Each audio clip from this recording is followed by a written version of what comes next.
Hi, this is Sarah. I have been promising to create a video with recommended readings for sociology students with lockdown and the summer holiday in mind. These books are recommended reading to extend your sociological knowledge and to help you kind of put some of your theory into context and to keep you current in terms of key sociological debates that are happening around us right now. This will be perfect for year 12s or year 13s who are going to university in September. These books will give you something to engage your new university peers with, your new lecturers. People are going to say to you, what did you do with all of that time during lockdown? What did you do over the summer? What have you read recently?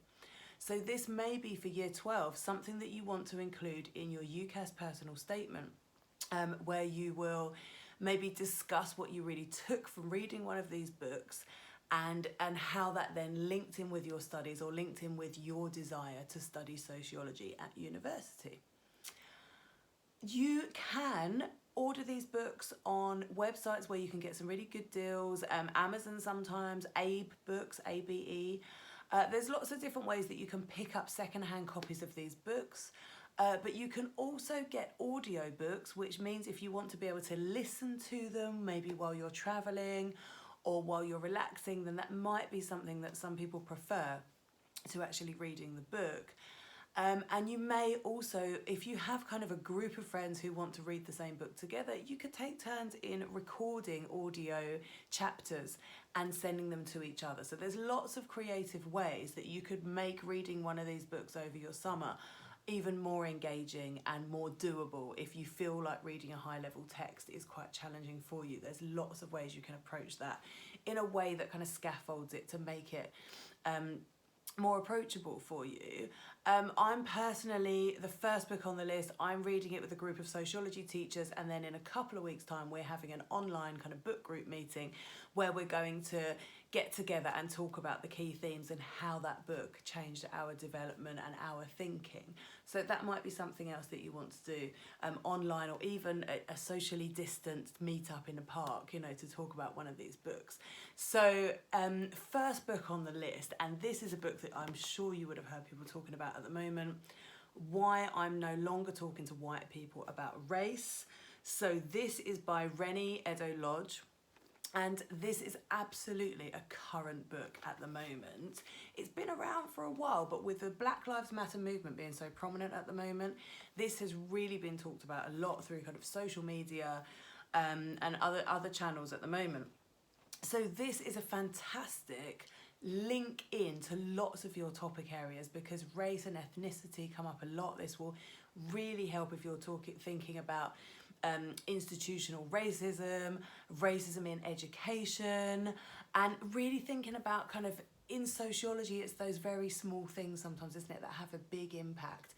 And some of the issues in here will probably make you more aware, and really, regardless of your own ethnicity, there will be wow moments in this book for you. So I haven't read it all yet, but I would definitely recommend this as a kind of very current text to read over the summer. Secondly, I read this book recently, and this is told through the perspective of a sociology A-level student. And that to me just makes it really, really fantastic. So it's this student kind of navigating, her name's Myla, and she's navigating her way through becoming a sociologist. And through that, she meets all of the key sociologists. So it's called Dead White Men and Other Important People.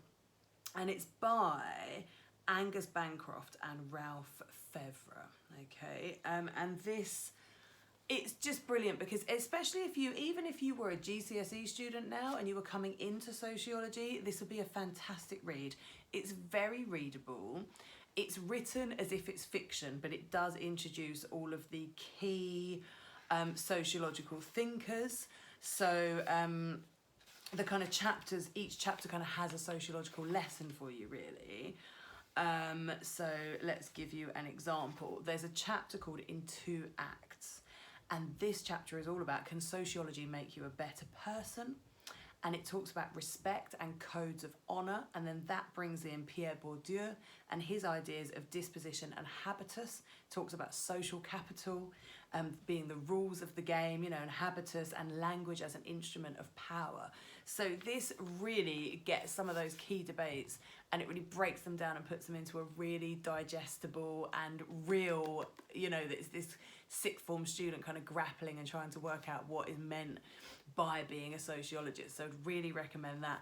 I'm going to put links to all of these books in the bit below this video, so you'll be able to go back, and what I'll do is I'll link my website, and then you'll be able to see the links to the books on my website.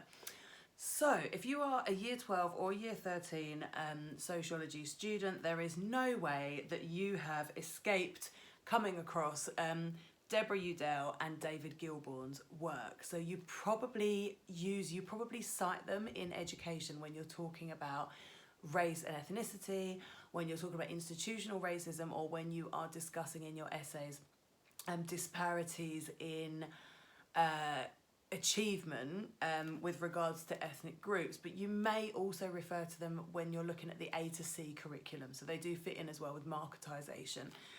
So you will have heard of them, no doubt. This book is called Rationing Education. So it's by Deborah Udell and David Gilbourne.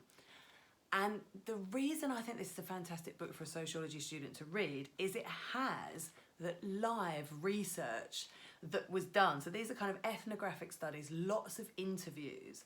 And in here, there are big chunks of interview dialogue.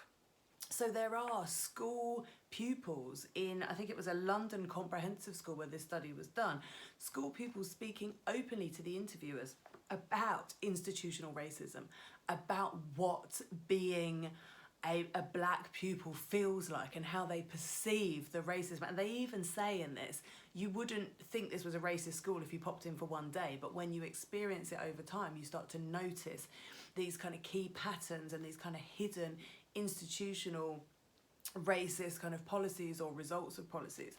And so having a read of this is, even if you kind of dip in and dip out of this, because it's quite a heavy text, but really going through and reading some of the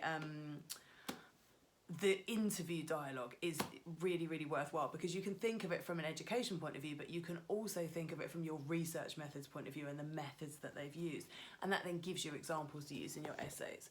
And it shows you that this research really is happening. It's not just something that we see in textbooks in the classroom. So here's another possibility, and this is a really satisfying read. This is not as challenging as some of the other texts, which are quite high level academic, but this is a really, really nice read. It's called Natives, okay, and this is by Akala, and he's a hip hop artist apparently. I'm far too old to know about these things, but he's also an educator and a social entrepreneur, and he writes about his life, but he also explores the kind of social, political things that happen. He kind of puts a history, like a timeline through the 70s, 80s, or he starts in the 60s, really kind of goes through all these different events, things that have happened in London, but also he creates parallels with other cities in the UK. And what he does is he really kind of tears apart and interrogates this idea of the British Empire and some of the attitudes that we hold because of that. So this is a really valuable read, especially at the moment, if you're really engaging with the kind of extra learning we can do in relation to the Black Lives Matter movement. Okay, now this is a huge book.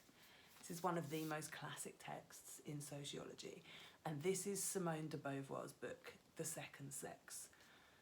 This would be a very ambitious read. So if you are an incredibly A-star aspiring, incredibly engaged sociology student who is definitely planning to study sociology at university, have a go at this. Really challenge yourself. You will need to do this in small chunks. It is a pretty intense book, but it also is a real insight into some of the key thinkers who have really influenced our sociological thinking, and of course from a feminist perspective. So if you really want to get stuck into a classic feminist sociological piece of literature, Simone de Beauvoir is for you. Okay, But to balance that out, if you would like something that would get you thinking about class, race, gender, this Ruby Fruit Jungle is a fiction book that was written in, I think it was the 1970s, or was at least, I think, set in the 70s. I've read this several times. It's a fantastic book.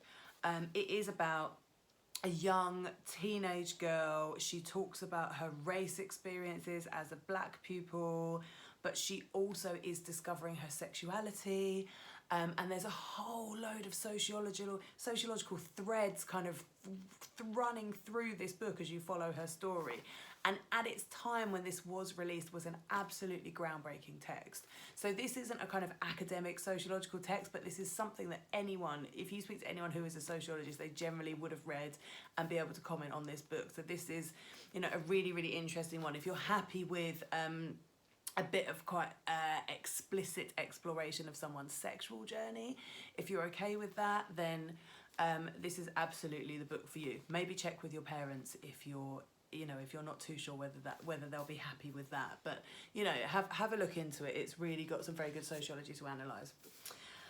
And here, another person, Diane Ray, that I'm sure you've come across when you're studying education because of all of her work on class and working class pupils. You might have come across her paper, Strangers in Paradise, where she researched working class people's experiences of going to elite universities and how they felt literally like strangers in paradise. So this book, Miseducation. Now, Diane Ray is a high-level academic. I think she's based at the University of Kent. I'm not 100% sure at the moment. But she writes in a way that is so accessible. So you really can have a really enjoyable read of this, but it also is a really impressive text to have read. And it will really feed in to particularly your education part of your paper 1, but all of your sociological understanding on class. This will provide you with some real evaluative insight. So that's Miseducation by Diane Ray. I really, really enjoyed reading that one. Okay, Danny Dorling. So I had the pleasure of seeing Danny Dorling lecture last year, and he is a social geographer. He's based at Oxford University, and he's incredibly passionate about engaging all types of students to study sociology and geography. And he really wants that to be a kind of inclusive setting. And he's written lots and lots of books, but this one is called Inequality and the 1%. So it comes from a geography background, but this gives you a very kind of, you know, in some ways economics-based, economy-based understanding. There's quite a lot of diagrams and things in here. So if you're sort of thinking, oh, I really want to get stuck into this, you know, it talks about the marketing of nutrition. It talks about the disparities of wealth. So if you're really interested in that kind of 1%, that where all of that wealth is held and the economic disparities that we have, worldwide, then this is the book for you. So Danny Dorling, and he's absolutely fantastic. I really, really admire him.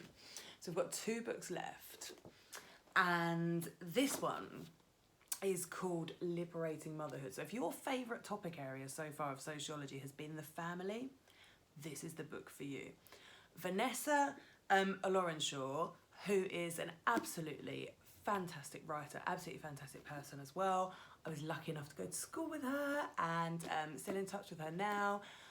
She wrote this within the last few years, and she's absolutely, this is a real call to action kind of feminist piece. So she talks about there needing to be a movement for mothers, and this fits in really well when you're thinking about a division of domestic labour, the idea of this reserve army of labour, the idea of the triple shift, the dual burden, the mental load, all of these things, all of this kind of unpaid domestic labour. And she calls for a new movement called the Purple Stockings movement. And this is just a fantastic, there's so much reference to other academic texts.